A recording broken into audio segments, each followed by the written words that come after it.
Good evening.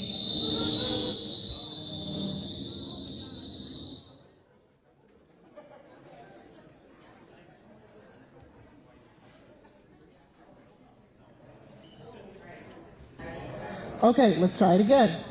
Good evening.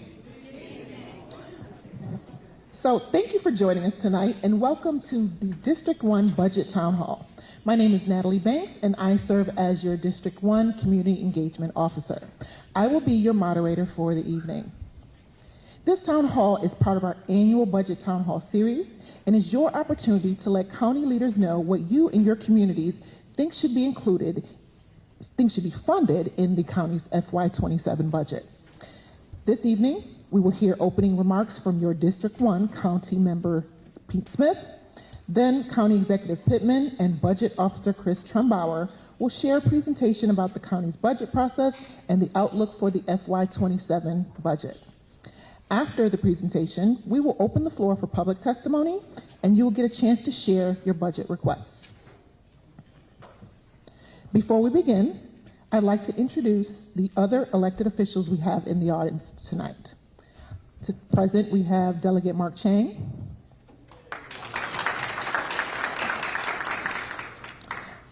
I'd also like to introduce our department directors who are here this evening. We have with Inspections and Permits, Mark Wiedemeyer.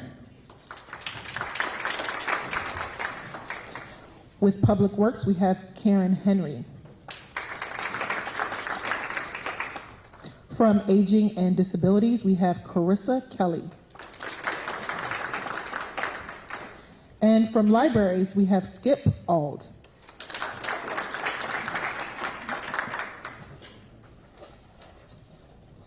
And now, without further ado, I would like to introduce Councilmember Pete Smith.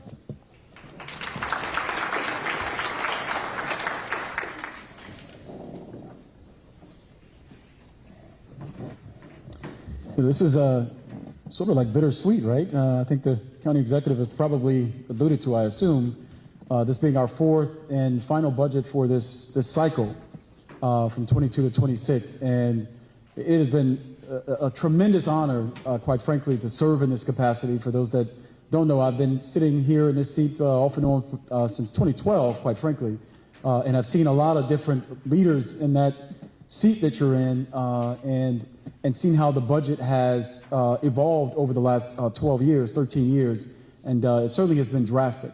I'm honored to sit here and vote on this budget as we go into 26, and I want you all to know that District 1 has a special place in my heart. Certainly it has been the community that has helped raise my family and my kids. They grew up in here, and I've built some fond memories with folks from North County and Brooklyn Park area and Glen Burnie and Severn. But more importantly, I felt like I've always tried to make sure and ensure that the resources that we get in the county are applied in a way that's going to benefit folks in this area. And so as we deliberate in this process, I hope in this budget we can certainly think outside the box and find creative ways and solutions to ensure that your needs are met. I've always said, where's my police officers at? And because I told them I would say this publicly, Anne Arundel County should have 1,200 police officers. I've always said that. That's on the record, and I want people to be clear with that. How we get there, obviously, is a different solution. But our firefighters, I'm glad you guys are showing up strong like you always do. Keep protecting and fighting for what you believe is the best fire department that we can have in this nation. And so when those resources are there and available, I will always be a vote, just like I've always been for our public safety, to ensure they have the resources to be the best version of themselves. And so with that being said, it has been a great honor to serve here with County Executive Stuart Pittman over this last 4 years. To hopefully we've done some things that have impacted your life in a positive way. And I'm hoping it's not all been doom and gloom. And there are some good things that we've done when it comes to parks and schools, and can't wait till that community center to be built up in Brooklyn Park. And so with that being said, I welcome all of your comments. I'm looking forward to seeing what you think is important so that we can fund that in this budget as best as we can. With that being said, thank you for this opportunity to serve you. Appreciate it.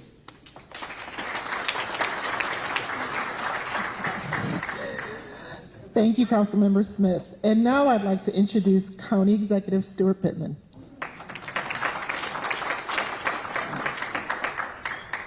And then I introduce Chris? Or you? Yes. Okay. Still working on that part. Okay. What is this, the fourth? So, yeah, it is a little bit bittersweet because this is my last year in office. It's our last budget. I will tell you, budgeting is not my favorite part of the job because it's the hardest part of the job.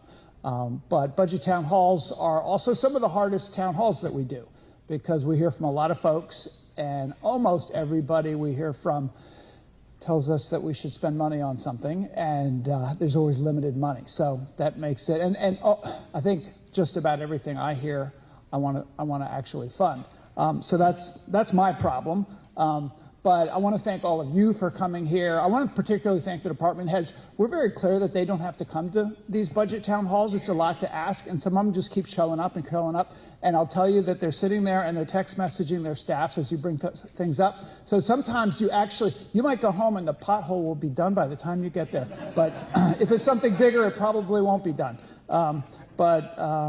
And I know that our team at Karen Henry's here, Public Works, and they're planning for the big snowstorm this weekend. And it sounds like it's going to be a doozy, and it sounds like it's not going to melt for a while. So it's going to be one of those that please get out there and shovel if you can. Get somebody to shovel for you if you can't. But we're all preparing for that. I also want to thank Mark Chang. I think now this is your second budget town hall, which I think is a record for a delegate during session to be able to get to 2 of the budget town halls. So thank you. I do want to say that in District 1, I remember early on we had a cabinet meeting in Brooklyn Park because we wanted every department to think and talk about what they could do for Brooklyn Park because it was one of the areas of the county that had been underinvested and hadn't been supported, and it had some of the highest needs in the county. So I'm really excited that in District 1 we've done the Severance Center. We want to do community centers. It's the first administration that has wanted to do that. We want to do them particularly in the areas of greatest need. So there's already Annapolis has their version.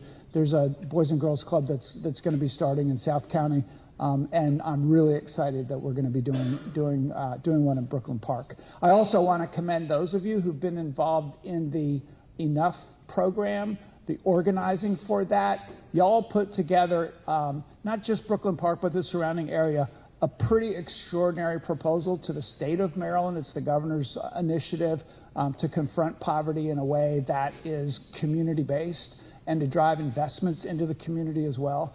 And they have got, as you may have noticed, some serious budget problems at the state level. The governor's budget came out today. It's got some pretty significant cuts to it to try to live within the state's means and be fiscally disciplined about all of that. But we were first told that there was going to be over $1 million that we could compete for, and we competed really well. And then they came back and said, well, nobody's going to get that much. We're just going to give you $500,000. And it was such a big disappointment that y'all made a lot of noise, and they came back, and now we're back up to over $1 million for our Brooklyn Park Enough grant program. So congratulations on that. Yeah. And that is coming out of the community, so congratulations. I just want to read a statement that I really like, so I'm doing it at every budget town hall, and I think it sort of clearly states where my mind is at as we head into this budget. Budgets are a statement of values and strategy. The 7 that came before this one demonstrate a belief that government matters. Our schools, our public safety, our environment, our health, and the people who live here all benefit when we invest in effective government. This is the last budget that I will present as county executive, and my commitment is to remain fiscally disciplined, to continue seeking the wisdom of our residents, and to prioritize opportunities for those among us who have too often been left behind. We enter this process with the highest bond ratings, the highest reserves, the greatest infrastructure investments, and the strongest workforce that this county has ever had. This final budget must leave for the next administration a house in good order. So that's our plan. We're sticking to it. We're going to move quickly. We're going to have Chris Trumbauer, our friendly neighborhood budget officer, go through some of the numbers and the process and the challenges that we're facing, and then we're going to hear from you.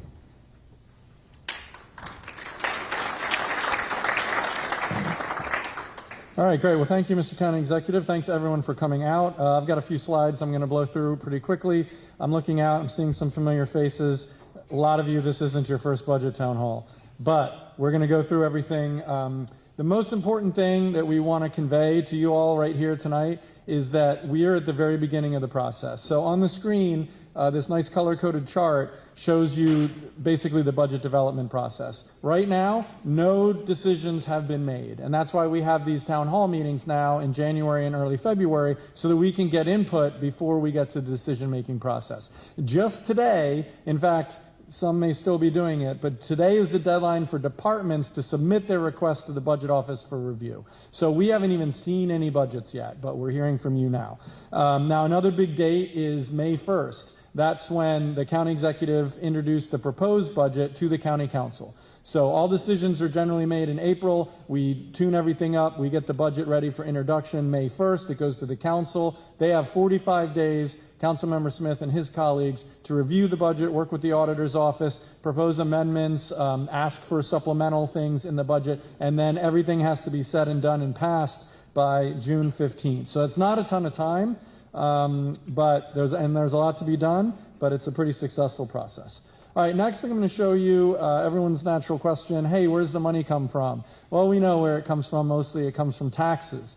There's two big sources of taxes. We have the local income tax and we have the property tax. So together, that's about 3/4 of our pie up here, right? That's the backbone of county revenue source. There's a lot of other little smaller slices of the pie. We get a bit of real estate transactions. We get some funding from the state. We have permit and fee revenue and things like that. Really, property taxes and income taxes is where the action is. If you look at the next slide, this is going to show you the other side of the ledger book. Where does the money go? About half of it goes to our school system, our public school system, pre-K through 12th grade. We have almost 80,000 students in that system, I believe, and we want to give them a good education. There's a lot of teachers, there's a lot of staff, there's a lot of instruction materials. It's all very expensive. So half our budget goes to schools. You can see the other big chunks of the pie are public safety core group. We have the general government group, which is what we call the boring agencies like Office of Budget that just do the things to actually make everything work out. But we have our land use group and some others, library, community college. They're all represented there. All right, so we are about halfway through the current year budget, and before we talk about what to put in the next budget, we thought we'd remind you of some of the highlights from the existing budget because we're pretty proud of it. So the first thing is we reduced property taxes. We cut taxes last year by about 0.6 cents on the property tax side, so that's good. We were able to do the maximum contribution once again to our reserve fund, which we call our rainy day fund. That's for when the next recession hits. It'll hit sometime. I don't know when, but it'll hit, believe me. And we don't want to have to lay off employees or furlough or stop services. So this is money in the bank that will allow us to plug gaps and keep critical things going, even in the event of an economic downturn. We've been able to extend some of the important health and human services programs we started during the pandemic. We found out that, hey, even when the pandemic is over, a lot of these were helping a lot of people, and we want to keep them going. We were able to invest a record of $52 million of new additional funding to our Board of Education, and we'll talk a little bit about that in a second.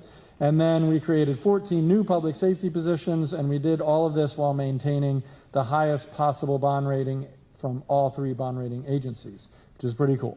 All right, so this is a fun slide because it shows you how we stack up against our neighbors. Everybody likes to compare themselves to our neighbors. So if you live in Anne Arundel County, we're this gold bar there. This is showing you all the counties. There's 24 counties in Maryland. This is showing you where we stack up in the rate of property tax that we pay. So everybody on this side of us pays a lesser rate. On this side, most people pay a higher rate. And if you're in Baltimore City, woo, you're paying a lot more there. Now, the only counties that are paying less than us are rural counties on the Eastern Shore and Western Maryland.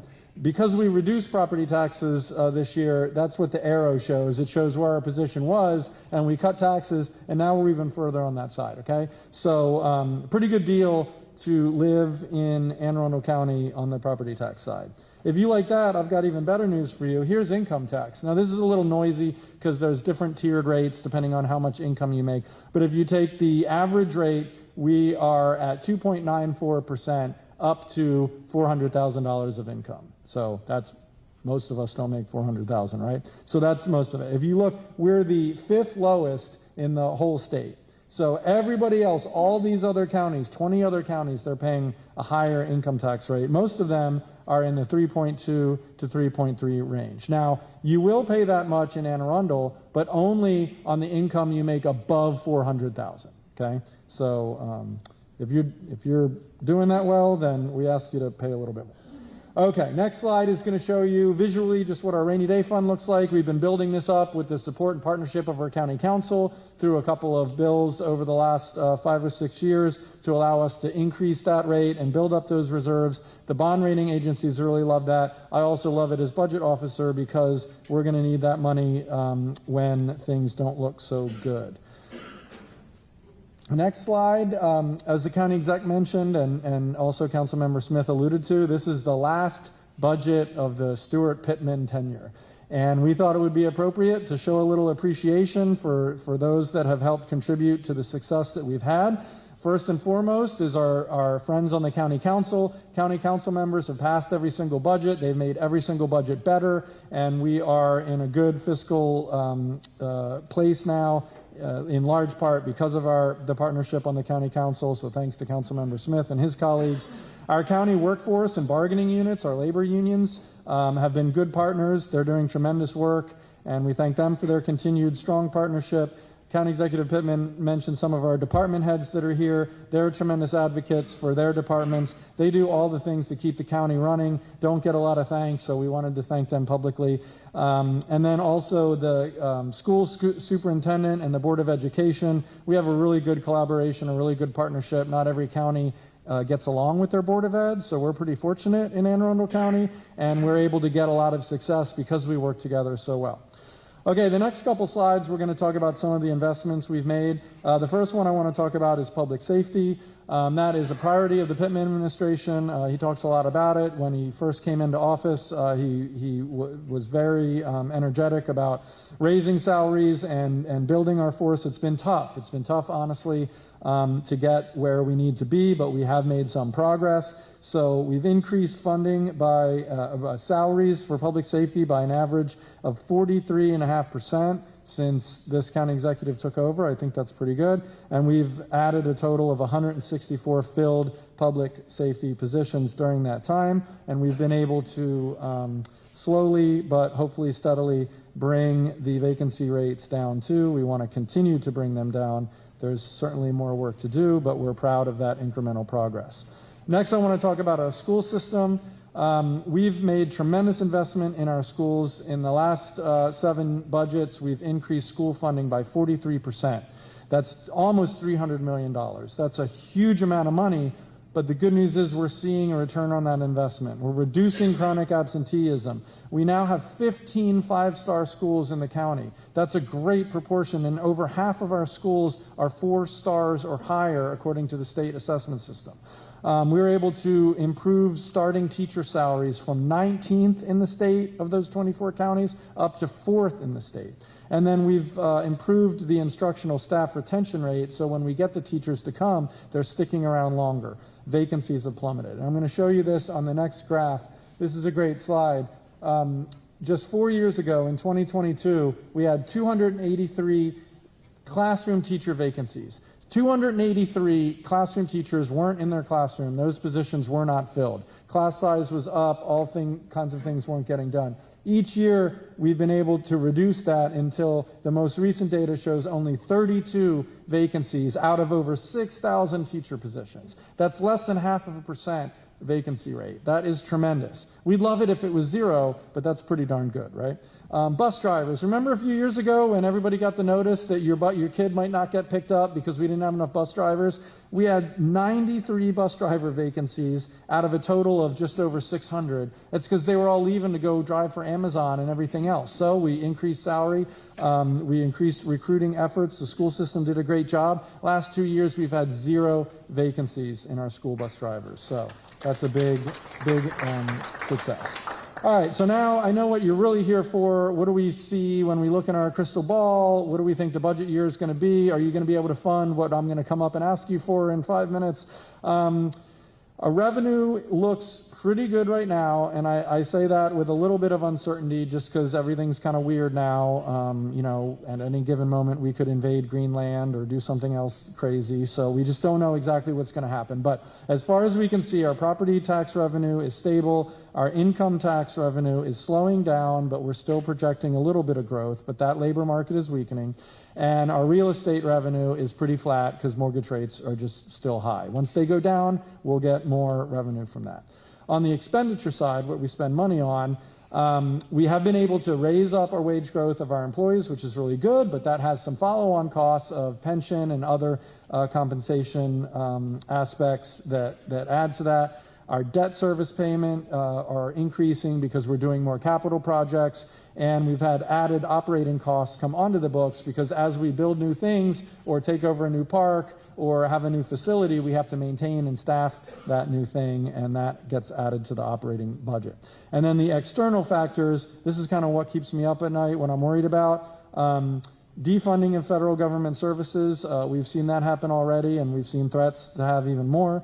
Our school enrollment is down. What that means is we'll get incrementally less state funding for the school system, and if we get less state funding, then typically the county has to make up that difference. So that's something to keep an eye on. And then our friends over in the state legislature, they just got the governor's budget today, and they are looking at trying to close their deficit. And so last year, they asked the local governments to share some of that. We had about $12 million in added state expenditures shifted down to the county. So we expect that we may see something like that again this year, but we hope it'll be much smaller.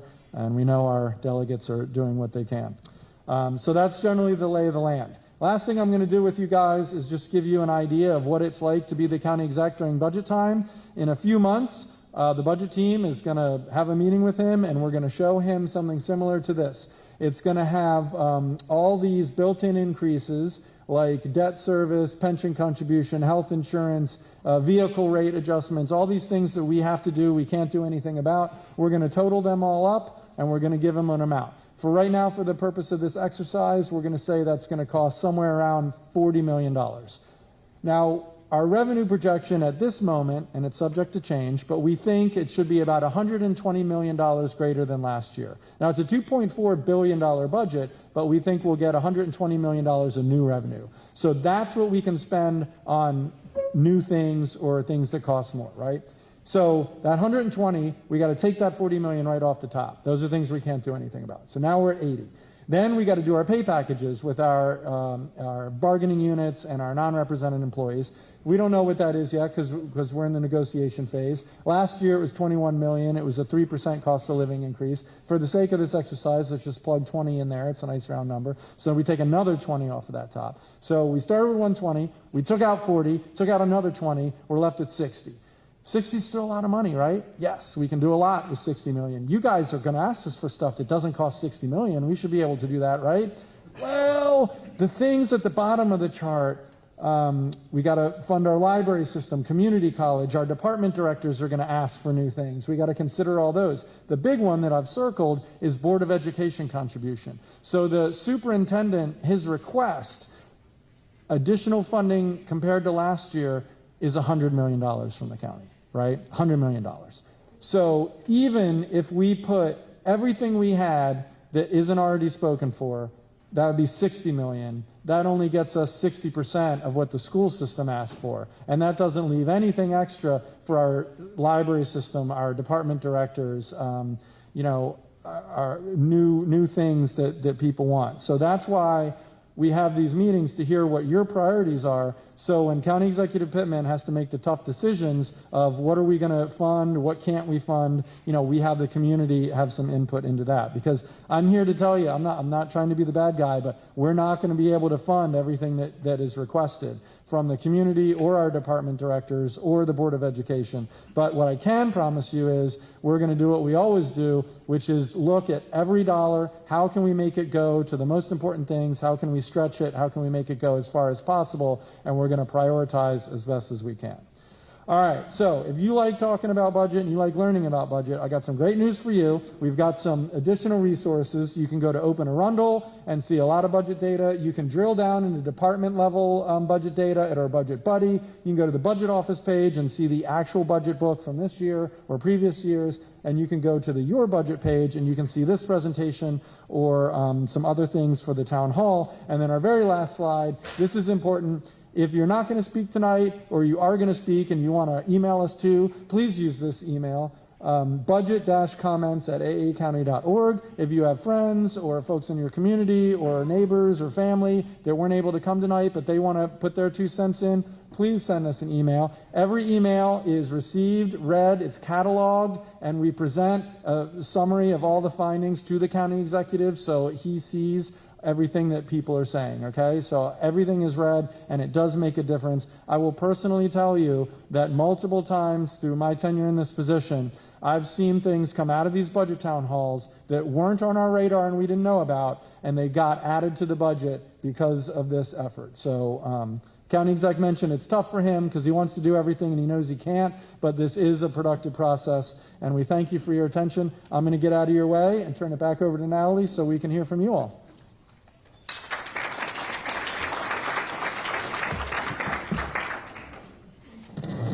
Before we get started, I would like to recognize Delegate Gary Simmons.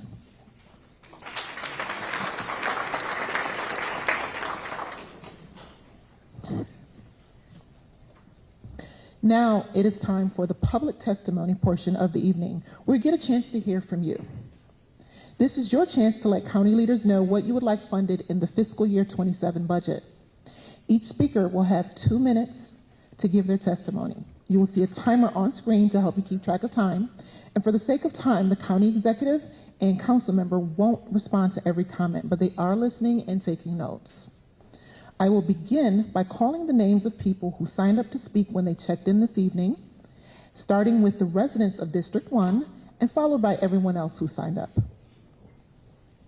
I will call a few names at a time. When I call your name, please line up in that order behind the microphone here. After we've gotten through the list of people who signed up to speak, we will open up the floor to anyone else who would like to speak.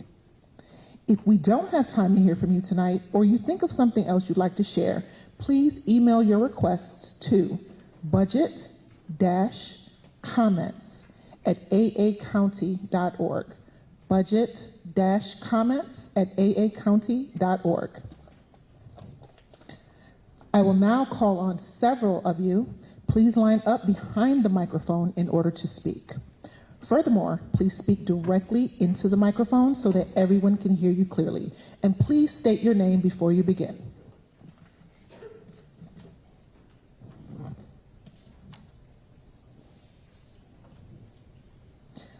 Joe Hasher.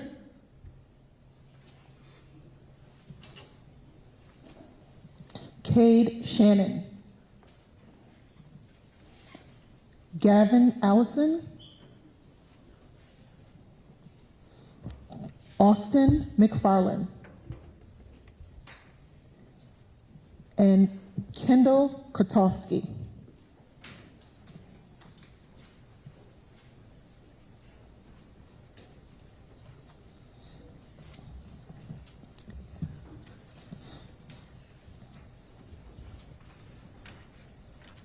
Good evening. My name is Joe Hatcher. I'm a coach at Chesapeake High School in District 3. What I want to make a point to is that our athletic field house is a good choice for kindergarten to 12th grade. Sports in Anne Arundel County is a growing trend, especially in the area where I reside in District 3. The athletic department for Anne Arundel County Schools has now become more involved in sporting athletes for the middle school programs. What they've done is they've started a new program in the middle schools that starts from the fall, winter, and spring sports. What we have seen is that it's had an impact on our use of our resources, on school grounds and also buildings.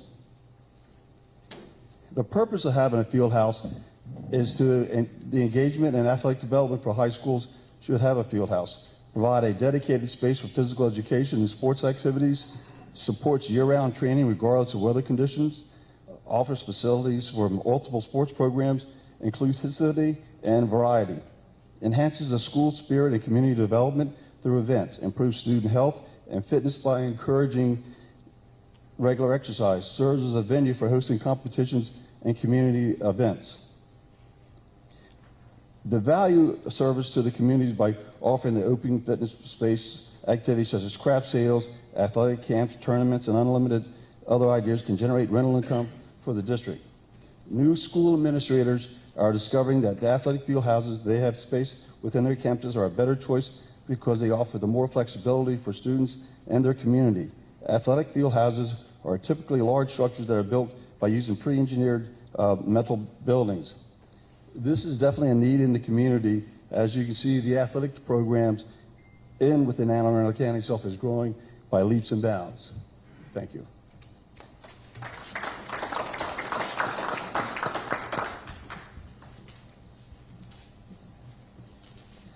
Good evening. I'd like to begin by thanking you, Councilmember Smith and County Executive Pittman, for listening to our proposal. My name is Cade Shannon, and I have been a student athlete at Chesapeake for the past 4 years, playing soccer and lacrosse. One thing you come to realize after playing these sports for a while is that the weather does not always cooperate with your plans. We at Chesapeake have had numerous instances where our storm alarm will go off and we have to take our equipment and rush back up to the school in adverse weather conditions. This trip takes at minimum 3 minutes, which increases the likelihood of injury or accident in poor weather. Once up at the school, both the home and away team must wait in the same area, which can create more problems if said game is between rival schools or is close in score. For Rec and Parks, however, the school is not accessible, so youth athletes competing at our stadium have nowhere to go if the weather becomes poor. With the addition of a field house to our stadium, these problems disappear. Both high schoolers and youth athletes alike would have a safe and easy access to cover when storms roll in and separate areas for both home and away teams. I cannot emphasize enough how beneficial a field house would have been in the past and could be in the future. I also know how grateful the Chesapeake community would be if you considered our proposal for funding to build Chesapeake a field house in the budget. Thank you.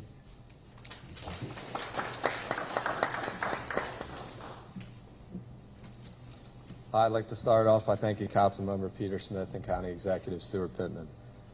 I'm a junior student athlete at Chesapeake High School and a proud member of our Athletic Leadership Council. Chesapeake High School was built in 1976. Since being built, we've been providing facilities on our field in relation to athletics for all our school programs, but also for other parts of the community. Although these facilities have been functioning since our school has been built, there's plenty of room for renovations to provide benefits for our student athletes and community. Due to the age of our facilities, we have a lack of field storage, little space for athletes, and deteriorating bathroom conditions, with 3 usually locked stalls for each gender leading to porta potty use. Many athletes also throughout our programs have had problems with carrying bags around all day in the school building with heavy equipment, or not wanting to place them in the general locker room, which have access to all the student body. With this being said, a field house full of space opens opportunity for equipment storage. Additionally, due to our facility's age, we have small amounts of locker room space in the school for other specific sports. For example, in the fall, only football gets the singular big men's locker room. In the spring, the girls either get the softball or lacrosse teams get the big locker room inside. If our facilities were revamped and expanded, it would provide many great opportunities for storage, new bathrooms, space for athletes, and minimal worry about equipment being lost or stolen at the school. Additionally, to the age of our facility, we have also looked at the equity side of this project. 10 out of the 14 schools in Anne Arundel County all have field houses and amazing new facilities on their tracks and their stadiums. As space is expanded at other schools, it has proven to have so many benefits for them and visiting schools. It would be even easy for us as a program to host sporting events with upgraded space. For our hardworking athletes, as this project comes into light, I hope many of the proposals we share as a school are considered to be a benefit for the community and our programs as a whole. Thank you for your time.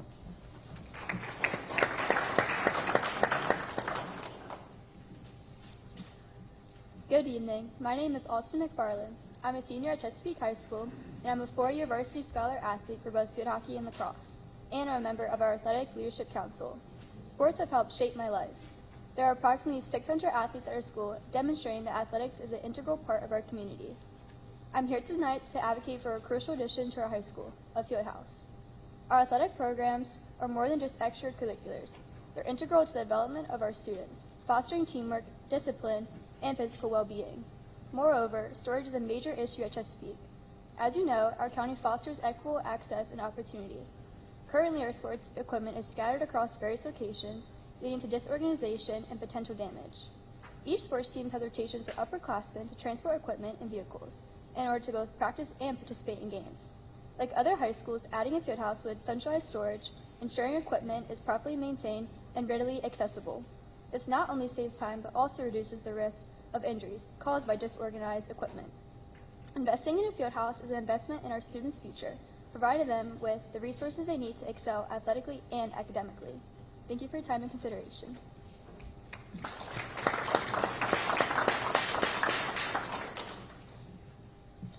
Good evening. My name is Kendall Gattasi. I'm here today to speak about how we should have a field house at our school, Chesapeake High School. I'm here today to explain why it is necessary for students who use wheelchairs or have other mobile disabilities.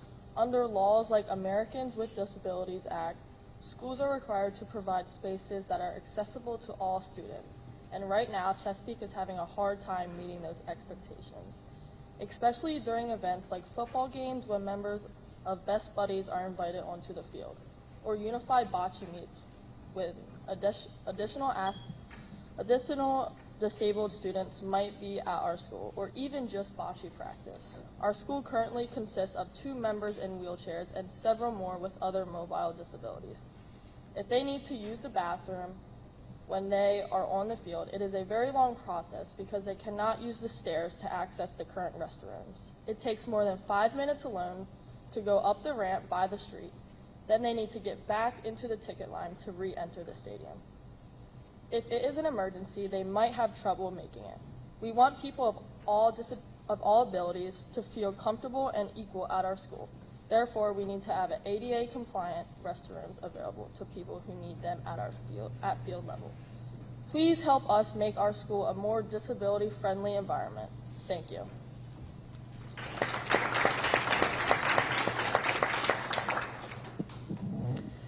Next up to speak, I'd like to call Angela Lyles, Jennifer Barton, Ronnie Jones, and Renee Osborne.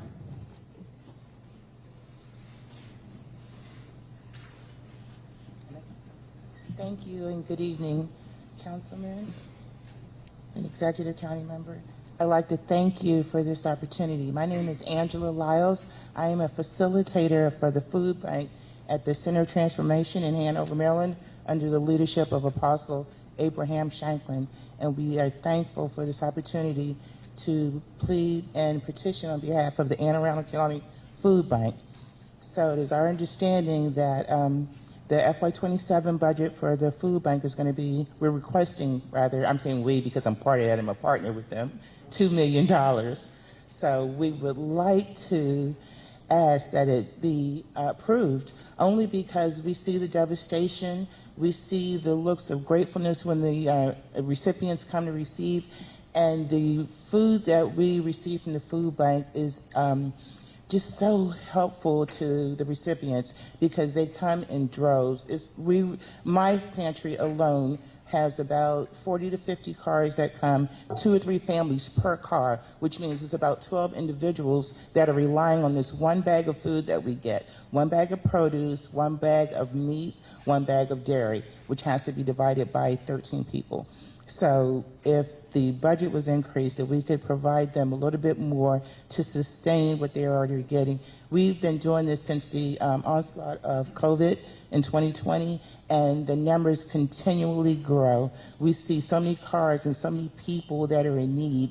It is just, it's overwhelming. So if you could help in any way to continue to provide for our community, to provide for the families in need, and we would just be grateful. And I thank you again for your time.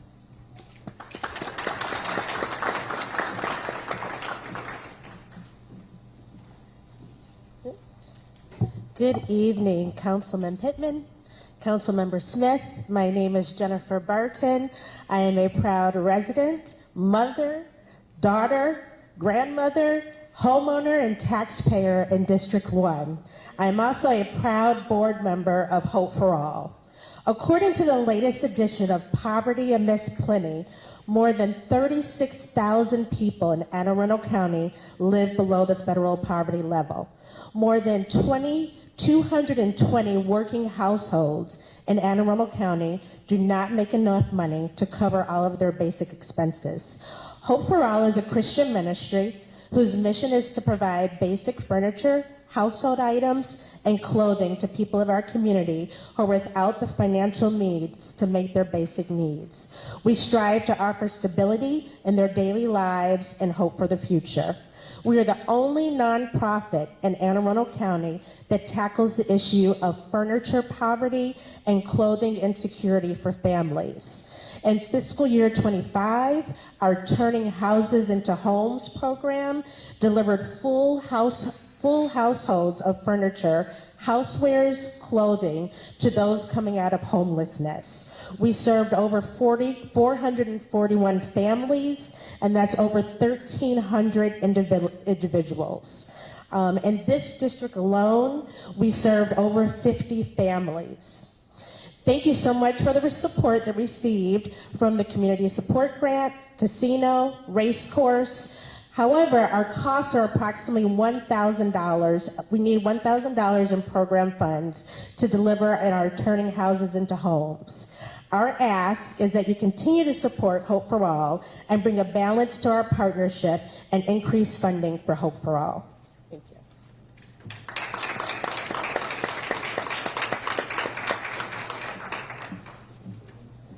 Good evening. My name is Ronnie Jones, and I'm the Vice President at BWI Business Partnership, a nonprofit business organization with approximately 200 business members focusing on transportation, economic, and workforce development located right here in District 1.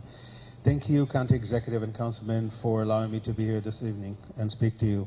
We will thank you also for the support for our local development council grant projects, our roadside beautification, and our free County Connector shuttle. We are looking forward to continue these valuable community programs in FY27 with your support. The No-Coast LDC County Connector Shuttle program began in July 1st, 2018, and since then we served over 647,000 passengers. LDC Roadside Beautification Program began in 2016. Radius of service is about 3 miles, about the Life Casino and Hotel. We also like to thank the council and ask him to add more funding for the county's transportation budget, providing transportation to underserved communities and no-car households, and are essential to providing more diverse and inclusive communities that provides more access to jobs, healthcare, shopping, and etc. And lastly, I want to thank you for your support of the BWI Marshall Airport. Giving the partnership of their airport and the counties right here and its host jurisdiction, 25% of its workforce lives right here in Anne Arundel County. The tax revenue that the airport produces for the county and the state is equate for over $11 billion. So we want to thank you for that and your continued support, and thank you for giving me the time to talk.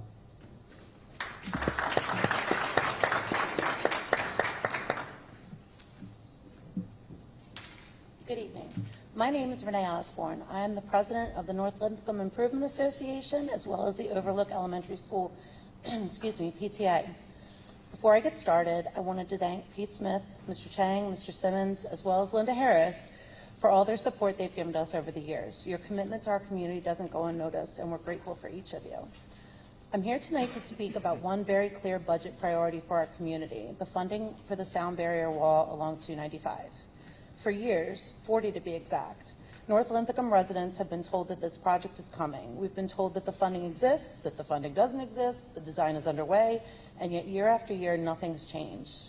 What has changed is the toll it takes on our families daily. Our families deserve quiet enjoyment of their homes, the same basic quality of life enjoyed in other parts of the county where the walls already stand. Our children deserve an environment conducive to learning, both at home and in school, without the constant backdrop of noise from the highway. Tonight I'm asking, does the funding exist? Can we prioritize the project in the 27 budget and have a realistic time frame of when it could get done? We are a strong, engaged, working class community. Our involvement continues to grow. Our community association has more active members than we've seen in years. We show up and we participate. Now we just need the county to meet us halfway. District 1 deserves the same level of investment, commitment, and urgency as every other district. Prioritization of the sound wall project in the 27 budget is the only path to finally providing the relief our community has been waiting for 4 decades and counting. Thank you for allowing me to speak tonight, for your time, and hearing our requests.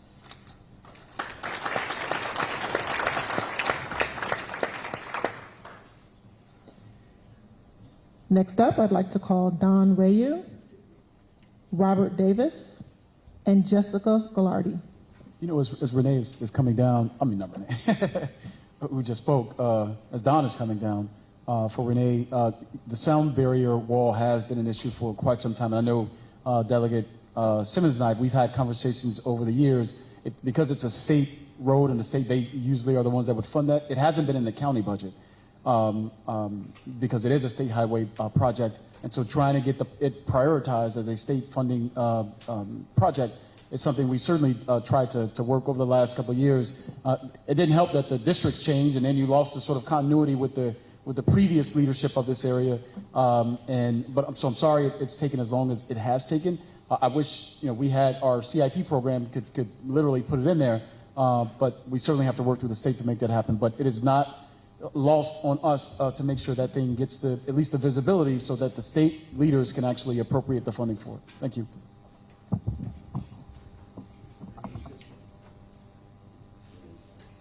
All right. For the record, my name is Don Rao, Mr. County Executive, Councilman.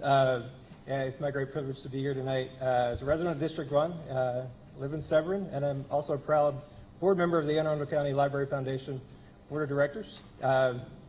We are here tonight to thank you for all you've done for us in the past, and of course we're going to ask for something else as well. We are very fortunate for the support you've provided, not just this year, these past 8 years. This administration, as well as this council, the support you've given has been nothing short of historic, so we're very, very grateful. The request that we do have is for additional funding in the supplemental to provide the agreed upon salary increases that were agreed in our first collectively bargained contract with employees, as well as some critical operational positions within the system. Again, we're very grateful. In the world we live in, we know that support like this from our county is not something we should take for granted. Many of our neighbors don't have it. But we want to thank you for that. Thank you for your support through the years and for your continued support going forward. So, thank you.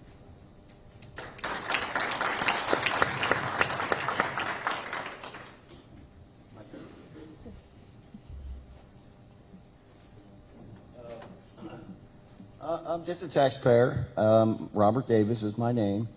And every time I turn around, my taxes are going up. Is there any way possible for them ever to go down? No, evidently not. I don't know why not. I don't know. Well, the taxes went down and then you reassessed me higher. What? That's just bad card playing. That's cheating at cards. I can do that. That's not a real thing. So we need to, and I mean, it's not like it's a budget thing where it's just you need that much more money, because you have excess money all over the place. That ACDC community service, I mean, what's their budget? You guys, they give grants out like it's water. For what? For low-income housing, right? Basically. Okay. Well, then why do they charge $2,000, $3,000 for these people to live there, these houses, after they've been given grants to build the damn thing? They should be for low income, which is like $300, $400 a month to rent, not $3,000 or $2,000. And if you don't believe my numbers, check them out, because you don't know them. And that's just not right. And you're asking me, and my taxes are going to go up again. I just got my new reassessment, so they go up again this year, and next year, and the year after that. Now, why? You got money there. You guys got to look more closely. If you need me to come down there and audit it, I'll come down and look at the stuff and tell you where it is. I can take you to houses in my neighborhood that have had money granted to these people that own them, which is these management companies that come around and buy up all the houses, and that's why people low income don't have a house. That's why. That's why. Is that a mystery? No, it ain't a mystery. It's a fact. Thank you.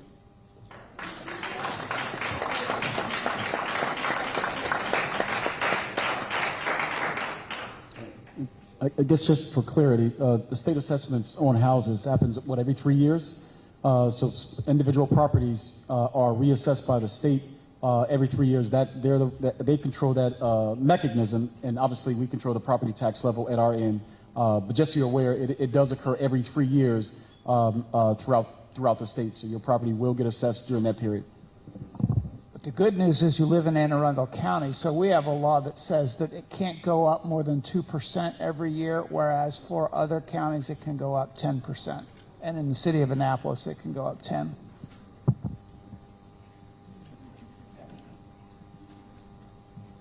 I'm going to do my best to follow that one up and be super peppy.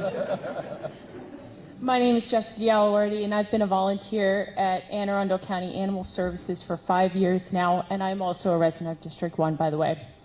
We longtime volunteers have watched the shelter's budget and staffing gradually improve while you guys have been in office, and we're very grateful for that. But there's still much to be done, especially building a larger shelter constructed to modern sheltering standards, like the new county consultant report recommends. But tonight I'm going to focus on something a little easier, which is one important new staff position that we hope you will fund, an adoption and special events coordinator. This employee would promote available animals, counsel adopters, and provide follow-ups to maximize successful adoptions. Currently, the front desk staffers, whose jobs do not include interacting with the animals, by the way, attempt to counsel adopters about their new pets while also processing paperwork. No one's assigned to routine adoption follow-up. And so this current situation leads to customer confusion, frustration, longer shelter stays for the animals, and ultimately more pets being returned and more pets being euthanized.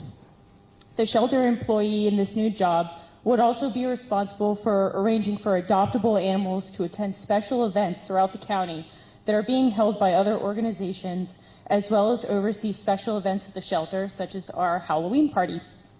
Pets often find adopters at events away from the shelter, some of whom didn't even know beforehand that animal services even existed. You know, we always get asked, are you guys the ones down in Annapolis? No, we're not. We're the one in Millersville, right? So we can definitely bring awareness to the county residents about the services we provide.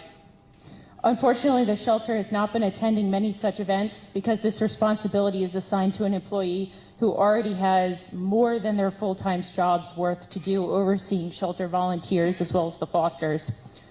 A special events coordinator will increase the number of successful pet adoptions and ultimately reduce taxpayer expenses. Please fund this important job. Thank you.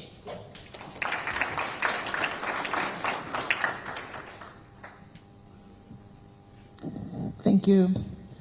Okay, so next I'd like to call Elizabeth Saperstein, KT Zawadny, Ellie Mullen, and Lindsay Alemi.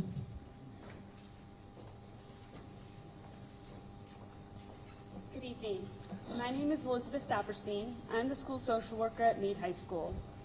Councilmember Smith, you may recognize me. On March 29th, 2025, you shared an Instagram post of me with the caption, "When educators speak, you listen." That evening, I spoke about the rigorous education, training, and supervision required to become a licensed clinical social worker, and the reality that most school social workers have to work multiple jobs just to survive. I also shared how we are often the only licensed clinical mental health professional in our school buildings. For myself and the 76 other school social workers at AACPS, we've seen no action behind that post. We're not asking for special treatment, we're asking for equitable pay, aligned with the school psychologists and pupil personnel workers who carry comparable education and responsibilities. Anne Arundel County received $9 million in grants to support student mental health. Yet AACPS already employs licensed clinicians who provide these services every day, who know the students, the families, and the community, who serve both uninsured and insured students and can bill Medicaid. Despite this, we still are not compensated equitably for the work that we are already doing. If student mental health is truly a priority, that commitment must be shown through budgetary actions, not social media posts.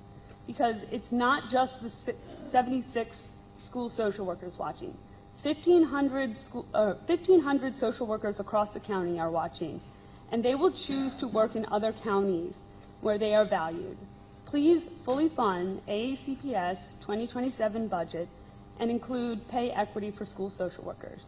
You cannot say student mental health is a priority while underpaying the clinicians providing it. If you are actually listening to educators, it's time to show us. Thank you.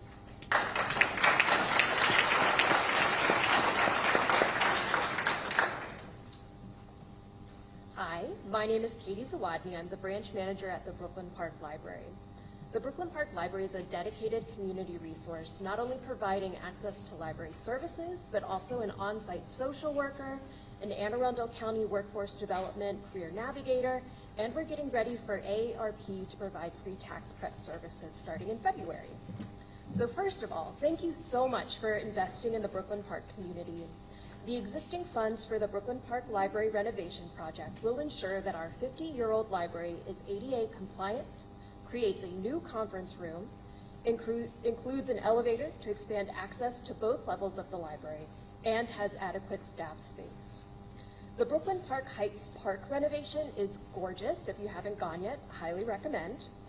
And the community center is going to be a wonderful asset for Brooklyn Park. These projects will increase traffic to the library and introduce new users to the library.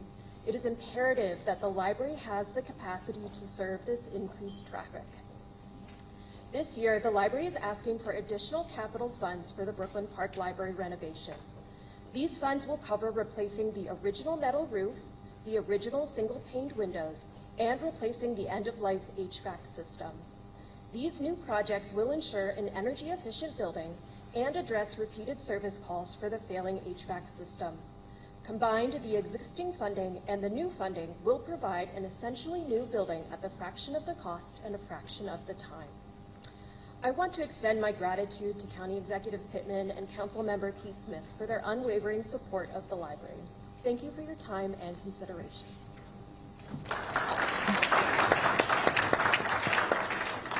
As a reminder, please step closer to the microphone so that everyone can hear you. Good evening. My name is Ellie Mullen, and I'm the branch manager of the Severn Library, one of 3 libraries in District 1, along with Brooklyn Park and Linthicum. Together, our 3 branches welcomed more than 200,000 visitors last year, and those customers checked out over 314,000 items.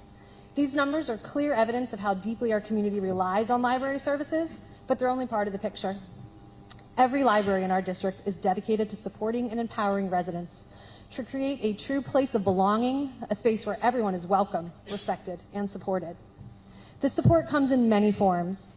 In just the last few weeks, we've provided programs for kindergarten readiness, STEM, health, and wellness.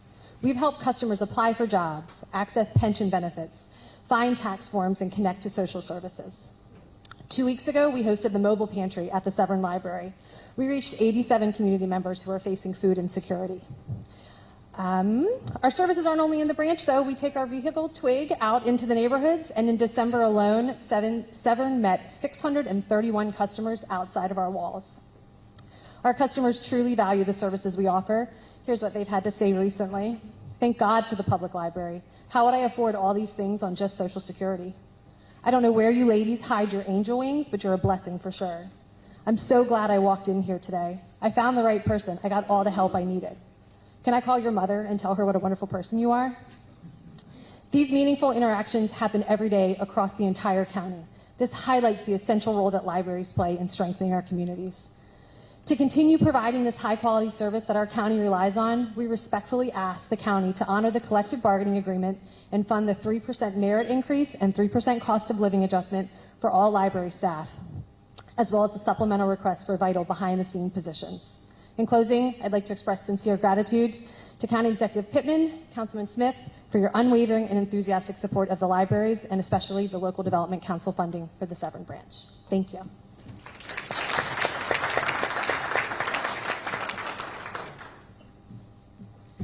Good evening. My name is Lindsay Alimi, and I am the new Director of Community Programs and Outreach for the Anne Arundel County Food Bank. We appreciate having this opportunity to share input in the budget process. We're grateful to the county for the long-standing support, including $1.5 million of funding this fiscal year.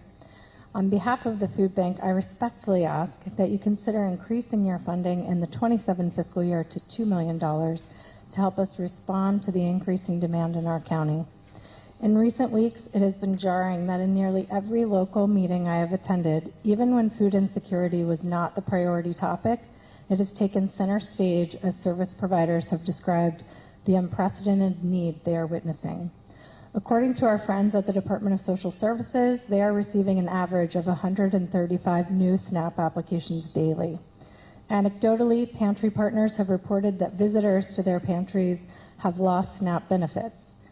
In 2025, the term food pantry and related searches for emergency food were the top search terms on the county's Find Help page. Given these conditions, it is no surprise that our partners across the county are seeing increased demand for supplemental food. Of the 7 districts in the county, District 1 ranks 3rd in receipt of food bank resources.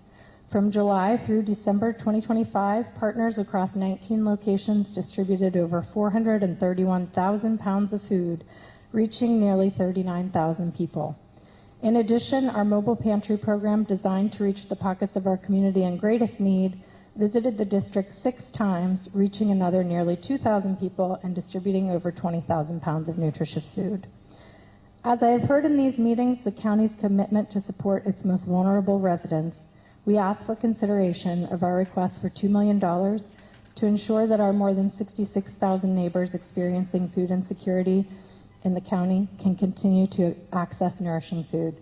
Thank you again for the opportunity to speak.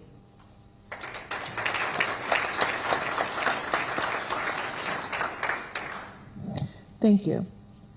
Next, I'd like to call up Adam Palinkas, Alex Yankee, Casey Cameron, Michael Mayo, and Philip Miller.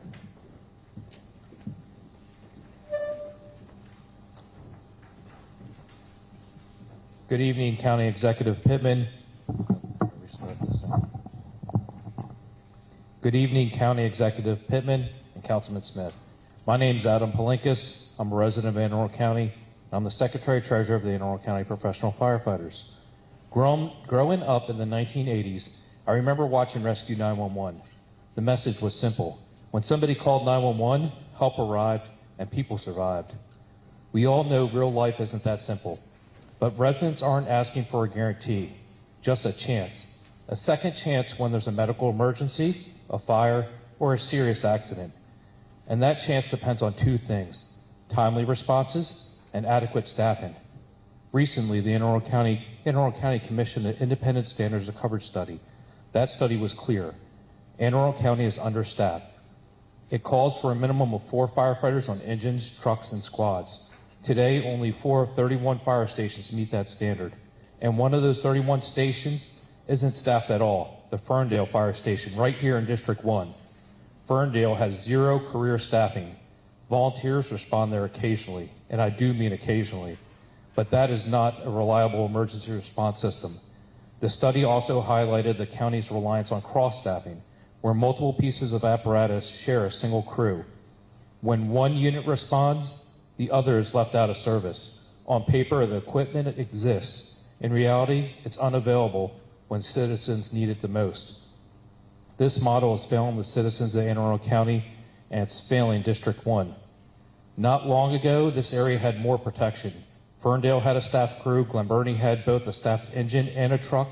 Today, there is 1 cross-staffed crew at Glen Burnie, an engine and a squad that's cross-staffed. That's 2 fewer staff units in the area where the call volume continues to rise year after year.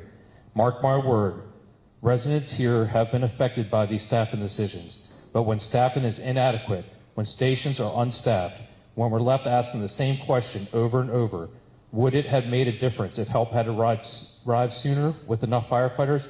We'll never know, because a second chance was never available. Every resident here deserves the chance. They deserve the same level of protection that surrounding jurisdictions already provides. It's time to staff the Anne Arundel County Fire Department. The time is now.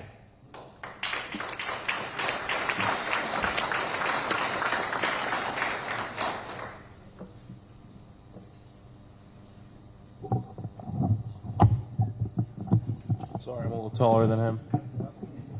Yeah, man.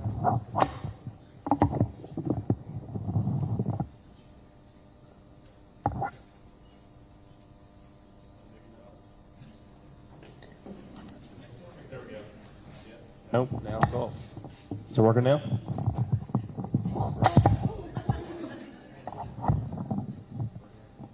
Yep. Good evening, County Executive Pittman, Councilman Smith. My name is Casey Cameron. I'm the Vice President of the Anne Arundel County Professional Firefighters. But most importantly, I'm a proud firefighter and paramedic who serves this community in District 1. County Executive Pittman, I'm appalled. In your January 16th weekly newsletter, you asked a question to this entire county. How safe do you feel? You said, public safety is the most fundamental obligation of government. When people hear the words public safety, they assume it means a system designated to protect them at their worst moment. Tonight, I want to talk about what minimum really means in Anne Arundel County. The national minimum standard for a fire engine is 4 firefighters. Not a luxury, it's not ideal, it's the minimum. Yet in this county, only 4 of 31 fire stations meet the national minimum standard. The police in this county are operating every day at the bare minimum. Such minimum, they had to change their schedules. The closest fire station to where we are at tonight, 0.7 miles away, Ferndale, sits completely unstaffed, out of service. No plan to fix it, no plan to staff it. Is that fair to the Ferndale community? That means most residents are relying on a response that starts below the baseline, before a fire or medical emergency is even dispatched. Anne Arundel County has 531 miles of shoreline, thousands of boats, marinas, waterfront homes. No fireboat is staffed 24 hours a day to protect them. Every surrounding jurisdiction, Baltimore City, Baltimore County, Howard County, they meet the national minimum standard of 4. And when emergencies happen, that difference shows. When a home catches fire, residents have about 3 minutes to escape. Yet, 87% of this county is protected by fire engines that do not meet the national minimum staffing standard. We are not asking to exceed the standard, we are asking to meet it.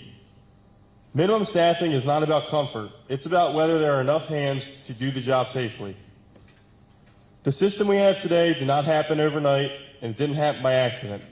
It happened because minimum standards were treated as optional. Please, my brothers and sisters are exhausted. We're burnt out. We're working long shifts. This is not sustainable. We need staffing, and 4 firefighters is the absolute minimum. Thank you.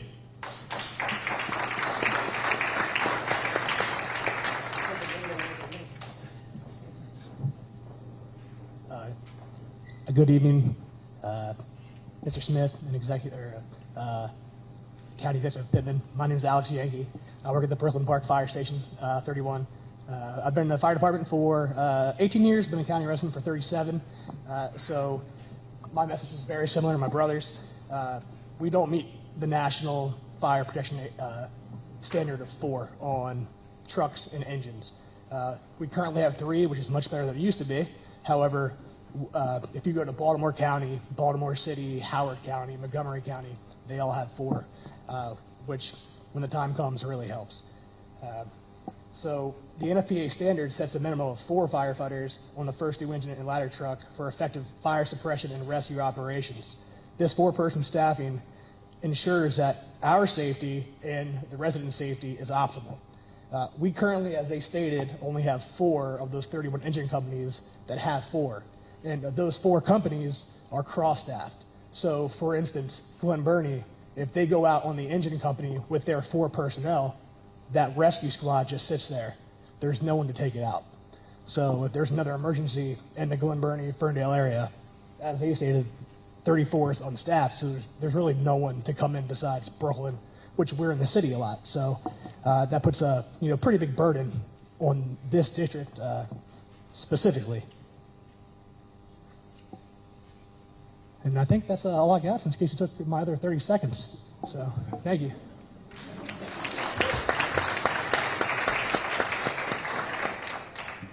Everybody should know that you get extra points when you go under 2 minutes. Brevity.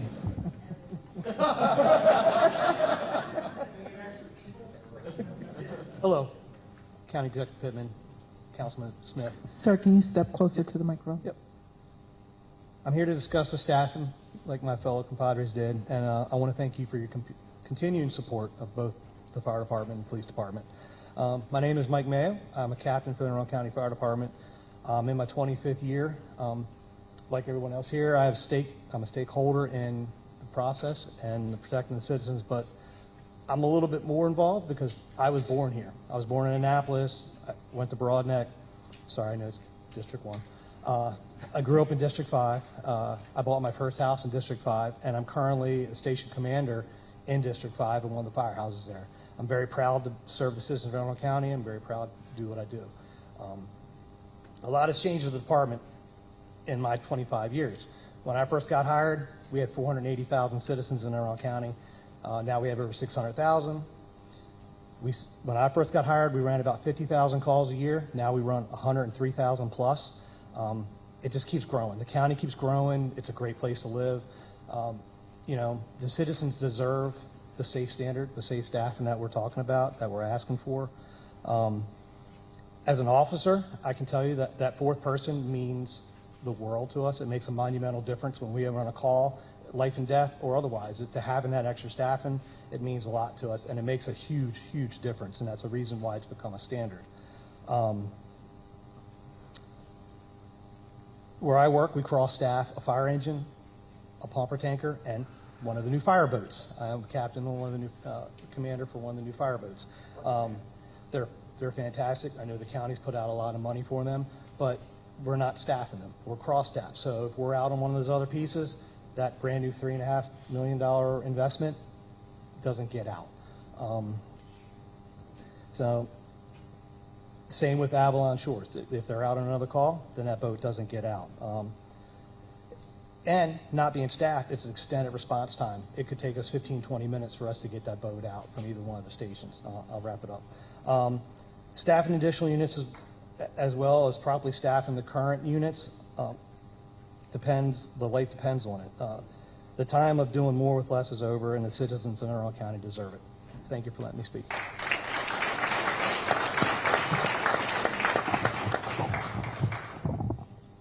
Good evening, County Executive Pittman, Councilman Pete Smith. Thank you for hearing me out, and my brothers and sisters. Again, as you see with the flyers and everybody talking, the county has needs, not wants. We have needs. I don't want to get tackled by the gentleman that was up here earlier. I've lived in this county my whole life. Again, Mr. Trumpbauer's jumping up and down because we're at the bottom third of the state of Maryland counties when it comes to taxes. We can increase our taxes because we have needs, not wants. Police, fire, staffing, teachers. Their needs, not wants. Again, Anne Arundel County continues to run a champagne service, which our citizens deserve, on a beer budget. It's time to increase that beer budget and move up the scale. Enough is enough. Let's get it done.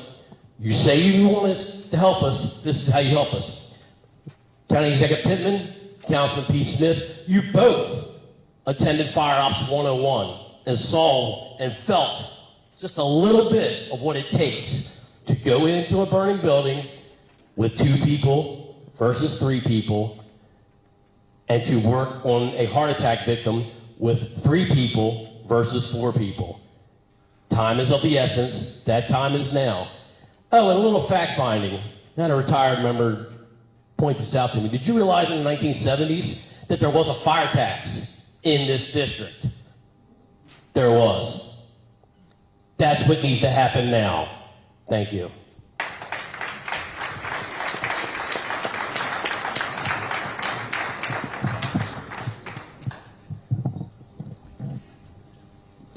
Thank you.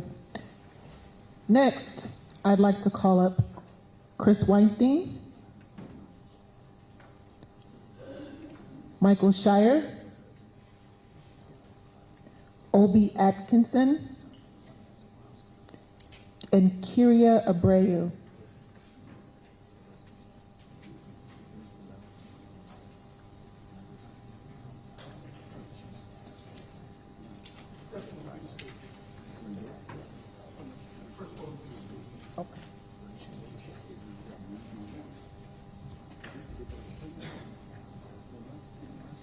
Good evening. I'm Mike Shire. I'm with the Maryland Fraternal Order of Police for Anne Arundel County.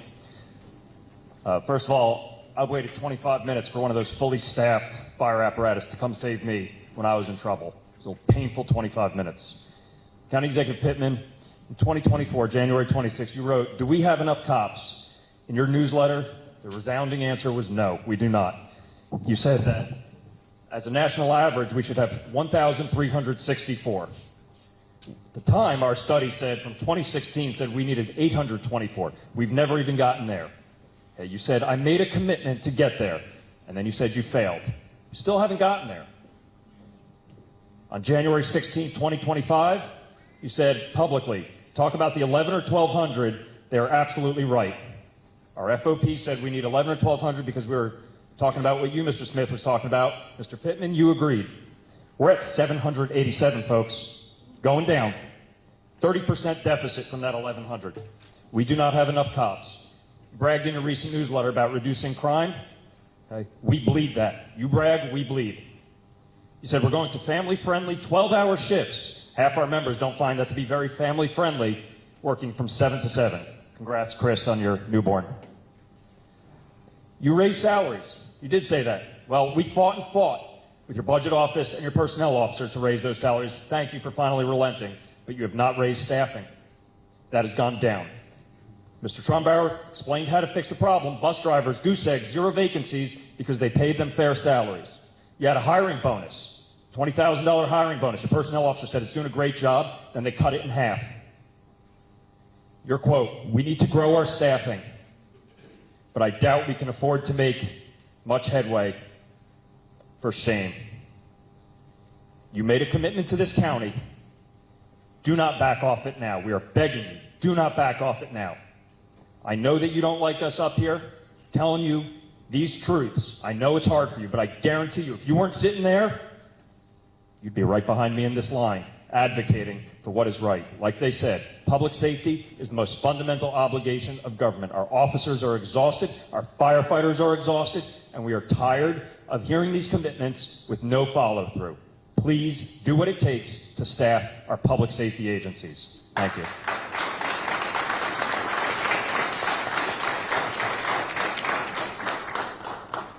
Good evening. O'Brien Atkinson, president of our local Fraternal Order of Police. So in 2018, County Executive Shue sat down with Maryland Matters for what they called Steve Shue Reflects. On the staffing side, he said he was a little disappointed. He said they had added a lot of positions, and we needed to because of the gang problems and heroin dealers. He said, I think the market is talking to us, and it still is. He also said, right now it's tough to be a police officer, and as a society we have communicated to young people who would potentially be police officers that they're not valued, that we don't want them. Well, what has happened since Steve Shue left office? George Floyd was killed in 2020, sparking nationwide calls for protests and defunding the police. COVID rocked our country and had a frightening effect on the staffing of police officers and firefighters. Maryland's Law Enforcement Officers' Bill of Rights was repealed. All of these things happened, and none of these things were your fault or ours. But we're not here to fix the blame. We're here to fix the problem. The market has changed. The stakes have gotten much higher for people to commit to and to stay in this noble profession. Again, it's not your fault, but it is our problem. It's our problem we don't have enough police officers. It's our problem that we have to compete with other professional careers, careers that don't require you to strap on a camera on your chest to memorialize every interaction you have during your new 12-hour workday. It's our problem that we have an attorney general bent on justifying his new authority and trying hard to find criminal fault in officers' actions. Together we've done a lot, but we haven't done enough. We need to hire police officers and we need to retain them. We need you not to give up on us. We need your continued investment, and we need to do something drastic when it comes to our staffing to get our staffing to where it truly needs to be. So thank you.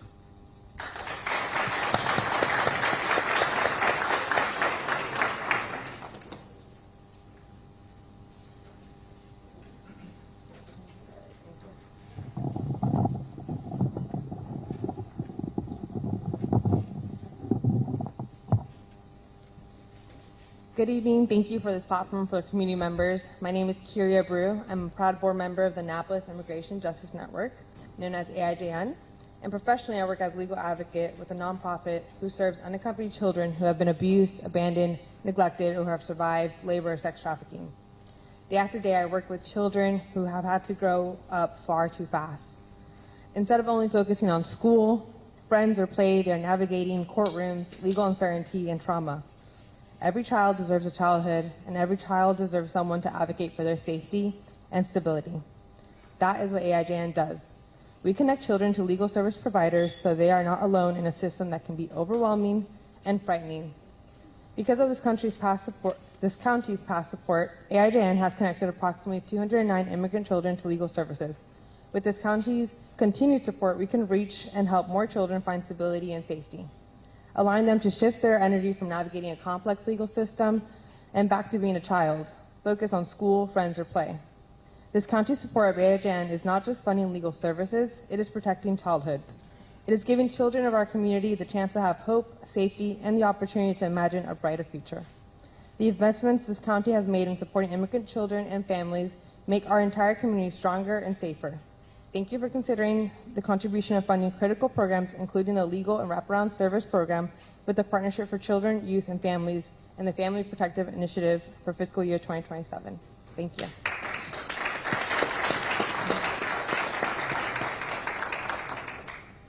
Thank you. Next, I would like to call Jody Goldsmith, Demita McDonald, Christina Corona, and Charis Cephas.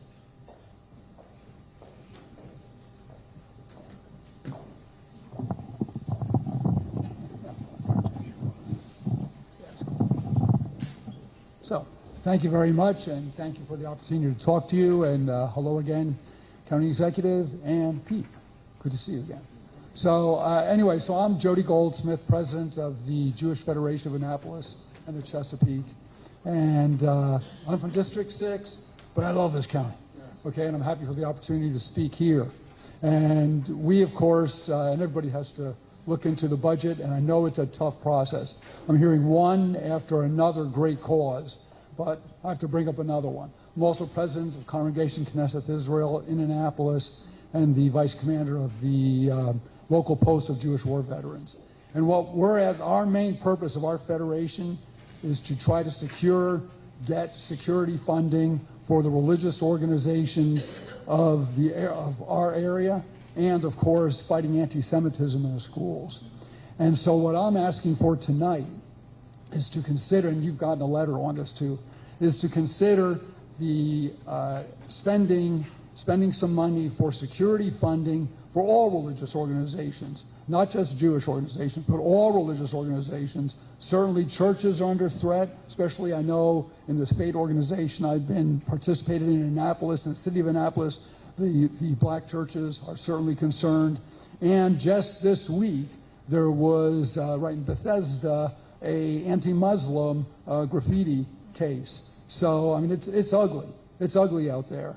And so what we're looking for is funding for security needs, as the fireman said, needs, not wants. And I can tell you that right now, at least for the synagogues, we are spending $80,000 to $100,000 of our own funds, which is going away from education, anything else, to fund for this. And so we need that. So other counties, Montgomery County, Howard County, actually DC, they all have programs to provide funding for their organizations. And we're just asking for you, specific to the letter, to get some kind of program going so that we can make our needs met. and protect our citizens. Thank you very much.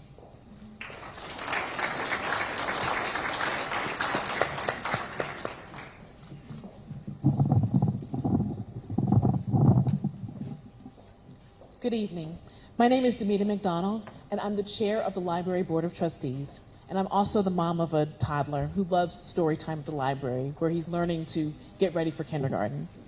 I'm here tonight to advocate for the library's supplemental budget request, specifically to approve the 3% merit increase and cost of living adjustment outlined in our first collective bargaining agreement, and to fund mission-critical back-of-house positions. First, thank you, Councilman Pittman, or County Executive Pittman and Councilman Smith, for your unwavering support. The library is a vital community resource and provides access to opportunities for learning and creative expression to people of all ages and stages of life. Our mission is to build stronger communities. Every day, our libraries provide access to technology, education, workforce development, and safe, welcoming spaces for all. A customer at the Linthicum Library recently told staff, with tears in her eyes, how grateful she was for help accessing immigration resources in her native language. Another thanked staff for computer assistance, saying, "Thank you for helping people like me." Stories like these happen every day at our 16 locations. Over the last 4 years, visits have increased by nearly 30%, and circulation is up 17%. Residents rely on libraries now more than ever. To meet this demand, the library needs funding for critical roles, including materials management, HR, and maintenance. Investing in libraries affirms the county's commitment to the library staff who make a difference in residents' lives every day. Thank you so much for your continued commitment.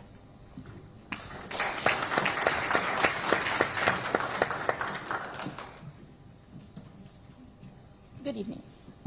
My name is Christina Crona, a veteran English teacher of 24 years and currently serving as the president of the Teachers Association of Anne Arundel County.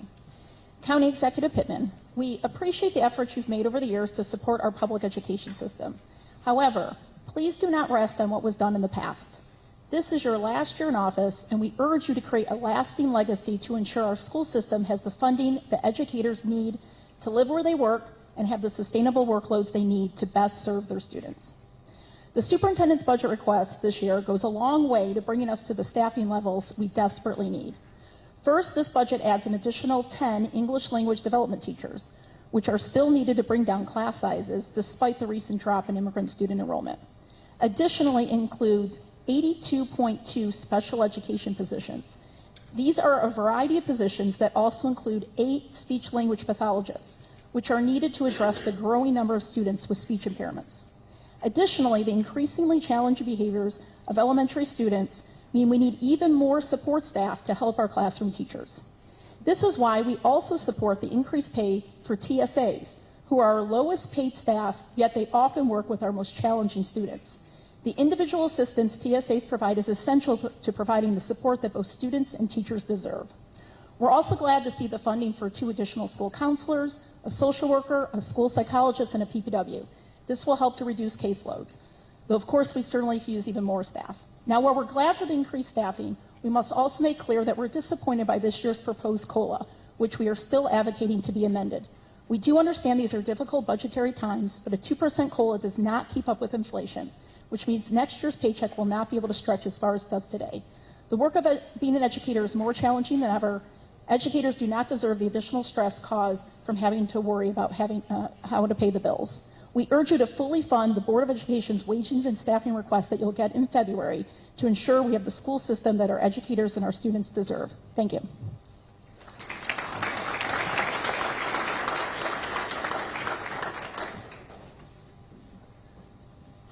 My name is Sherry Cephas. I too love our libraries. I'm a resident in Councilmember Volke's district, a mother of 4 AACPS students, and I work here at North County at times in my role as an AACPS employee. I attended the AACPS budget hearing, and I promised I would come here to advocate for you to pass their budget. I know money is tight, so I'm asking you to be wise and fully fund, maybe even earmark extra money to keep our schools safe and to make our public schools great places to belong, grow, and succeed. I plan to lobby in Annapolis, so do know as a taxpayer, I don't mind paying more to make our county stronger and safer. Let's get more money from Maryland Live to go towards education, and then let's do something that I've seen in Prince George's County where they have days when residents can turn in toxic technology for waste recycling and disposal. They call it Too Toxic to Trash. I would love to see that in our county. If it already exists, then please tell me about it. I graduated from Broadneck, but on this salary, I can't afford to live near there. I echo the fireman who is a lifelong Anne Arundel resident. I would pay more taxes to be able to move in our county to closer to where I graduated from, and to have at least a good wine budget instead of where we are now. I conclude with thanking you for your time and asking you to fully fund or even find more money for the Anne Arundel County Public Schools Board's budget proposal. When you invest fully in education, you set us all up for a better Anne Arundel County.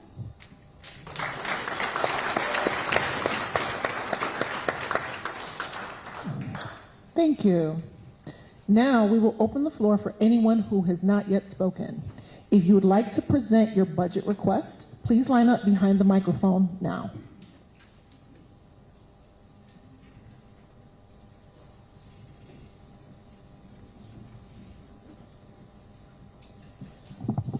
So I wasn't originally going to speak, but I've been sitting here making notes, listening to everybody. My name is Lisa Shore.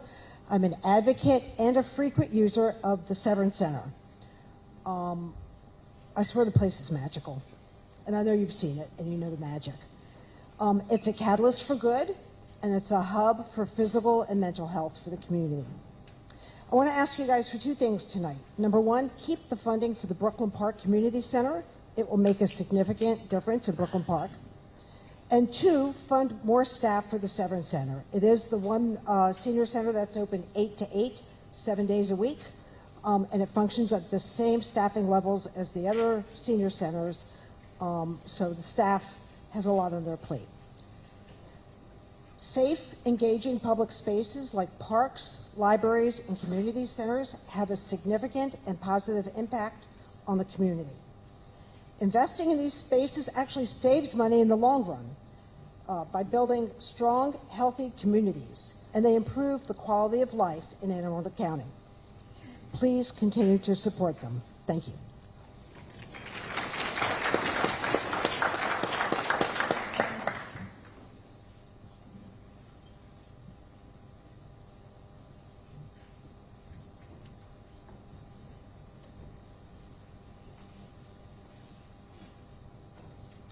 Good evening. My name is Kayla Curry, and I'm a behavior specialist here with Anne Arundel County Public Schools. For our budget request, I asked not only for the increase of our TSA funds, but also for additional support for safety guards. Specifically, I experienced being spit on, being bitten, having my hair pulled, being scratched, students intentionally peeing on themselves and then trying to rub their urine on me. And so it's hard trying to support these students that have a lot of behaviors, as well as with the TSAs working with those more challenging students. The turnover rate is high. It's impacting not only student safety and parents' concerns with feeling comfortable with their students coming to school every day because they're worried that they might get hit with a block or with a car or be chased around with scissors. But also it's impacting the mental health of our staff members, and they fear for their safety and they fear for their lives. So in order to retention of our TSAs, I asked for either more than the $17 because that's below poverty level.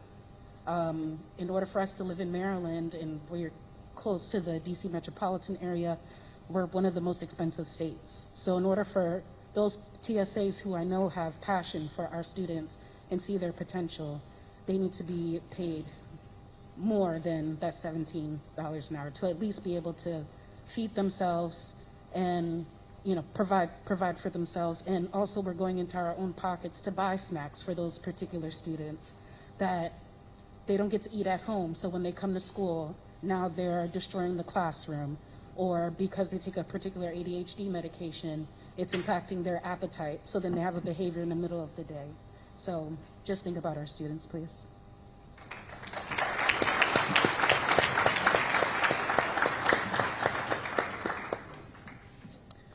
I want to thank everyone for the great dialogue tonight. Again, my name is Natalie Banks, and I am your Community Engagement Officer for District 1. Thank you for allowing me to be your moderator tonight.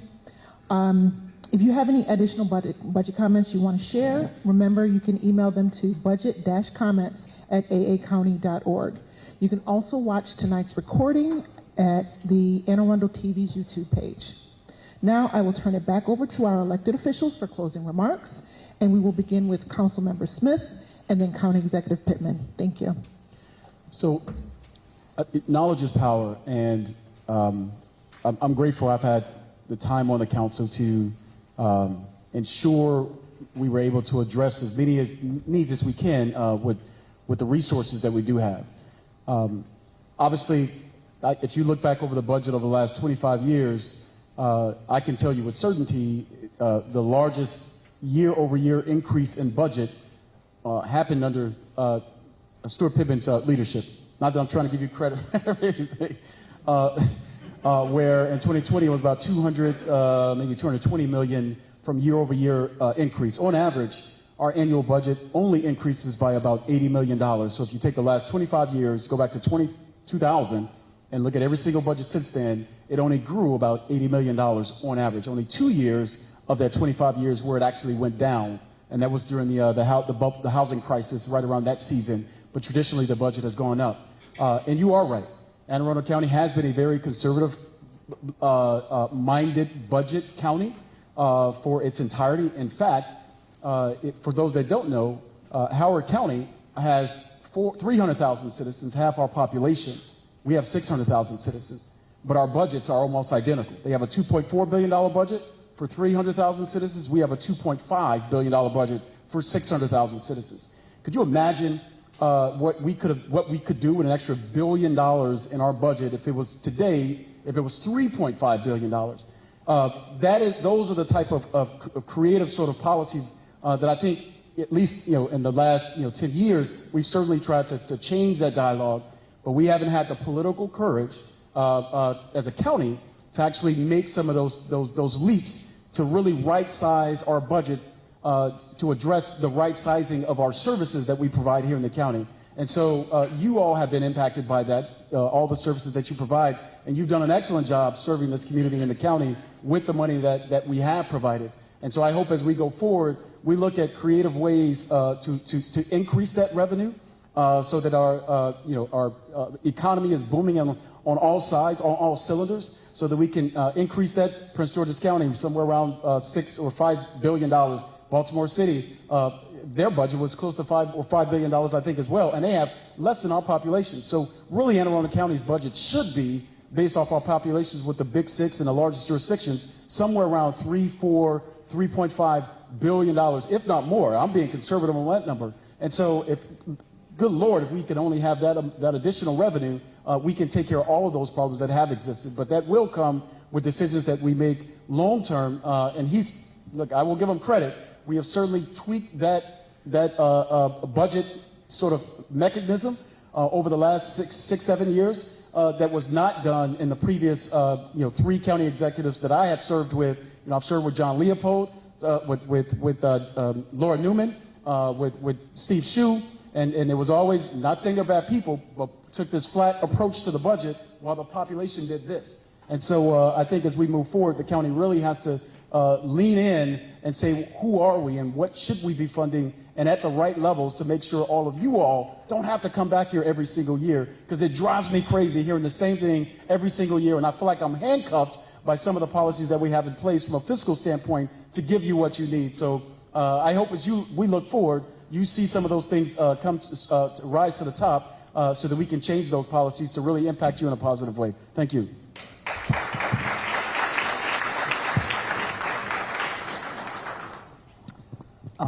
Well, I want to thank Pete also for 4 good years. Thought it was going to be 8, but it was 4. But that,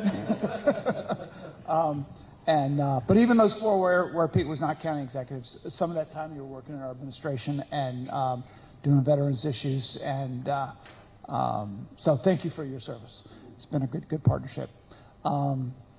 Yeah, I mean, this big question about how much we should tax folks is obviously front of mind. We only had we've had a couple people say raise my taxes recently. I remember early on we had people raise my taxes. One guy said, "Hey, property tax, income tax, it's the same pair of pants. You're going to take it out of my pockets. I don't care which one it is. We need to increase revenue," and we did do that. We increased both income tax and property tax the first year. We then did an income tax increase on the top earners. We got state authority to do that. It used to be everybody was taxed at the same level for all your income. Well, now your income above $400,000 gets taxed like other counties at 3.2. The rest of it is still above what it was. And the gentleman is right that when the assessments go up, they don't go up as much if it's the home you live in, because you get that homestead exemption and it only goes up 2%. But the rest of it goes up whatever it's assessed. Commercial property goes up whatever it's assessed. And our revenues have grown, partly because of the increases in the tax rates that we've done. I remember when I came in, it was about $50 million year over year increase in revenues during the last administration, and now we're looking at these figures that are like 120 million, and that's fantastic. And Pete was talking about how, wouldn't it be great if we got that up to 200 million a year? And you can do that by growing the tax base, having more people, more property, more expensive property. You can do it by growing the rate. Those are the two ways you can do it. And I think if people want to advocate for increases on the tax side, they should just come out and say it, and they should advocate for it. I think when you're in elected office, I'm not running for office again, so I'm not worrying about the political implications of any of this. And I want to do a budget that'll it'll get 4 votes and pass. That's always been my job. Is you got to get a budget that'll get four votes. So if that's what people want, people should say it. That's what they said early on, and we did it. If people want to wait until the next administration and then do it after the election because it's more winnable, that's legitimate too. But we have the capacity, unlike a lot of counties, to raise our income tax rate, and we can raise our property tax rate, as we've seen on the chart. I want to do the stuff that everybody's talking about. And for the police and fire folks, if I have seemed like, I think maybe I've been a little too honest in saying, look, this is going to be a hard year. And I don't think when we have a new report that comes out that says we need 300 and some new firefighters, I know we're not going to make a big impact in that. I think, I hope we'll be able to do some. I'm the first to say that it was terrible to have our apparatus going out with 2 firefighters on it. We got all of them to 3, which is a win, and we got a handful to 4. And yes, the standard is now 4. However, they acknowledge that it's often not 4, and that the national standards folks say that there's ways to do it to respond safely with 3, particularly if you have a lot of apparatuses coming to an event. And I've looked at those numbers, and I'm assured by our chief that we do meet the standards for the events, for the fires of the numbers there. They might not have the 4 on the engine, but they're in other vehicles, and you see when there's a fire that there's sometimes 25 to 30 folks out there, and people are being served. So I don't want them to feel like, don't want folks to feel like there's not going to be a response when you call. We have amazing people in our fire department, and they show up, and then we have, we work with other jurisdictions as well when there's a big event and others are needed. And on the police side, it is frustrating as heck to me that we still haven't even gotten to the 824 officers, and we're even slipping recently, as they said. And when I asked our recruiters a couple of years ago, what can we do? What is the number one thing people are looking for when you go out there and you recruit potential police officers? And they said, it's starting salary. It's, we got to get to the top. So we did that. We got to the top. We're number 1 in the state on starting salary, and I think that's helped. Maybe we'd be worse off if we weren't there. But we are trying. We are recruiting in our police department, and we have been for all the 7 years I've been here, trying to recruit officers, and we've been doing things to bring them in from other jurisdictions as well. I think it's better than it was. Clearly, we have work to do. And for our school folks and our teachers, and especially the ones that are paid lower, that are the aides, that are the stories that I'm hearing and that you're hearing are they kind of rip your heart out. I mean, I've had people in my family, my sister, a teacher, and they work so damn hard, not just when they're at work, but when they're at home trying to catch up on grading and all of those things. So we all know that teaching should be paid more, like significantly more, based on the education that's required and the work that's required. And historically in this county, you had, COLAs. I mean, teachers weren't even getting their step increases in this county for a while. It was sort of an assumption that if you're a teacher, like somebody else is going to pay your way. It wasn't supposed to be a livable wage job. And I will not. I have tried not to. I don't think I have, and I'm trying not to have a disparity between the increases that the teachers get and that other employees get with the rest of county government. You guys know that you negotiate your contract with the school board, but we set the total amount for the budget. So it's hard. It is always, I think, one of the best sort of examples of democracy in action, that people come and they advocate for these things, and that we have so many damn good organizations that are here. I mean, we heard from the food bank, we've heard from Hope for All, animal services folks, libraries folks, fire and police, Annapolis Immigration Justice Network, new proposal for security at religious facilities that when I got that letter, I was hoping somebody would show up and actually do it at the budget town hall so other people could hear it and you could build a coalition and organize around it.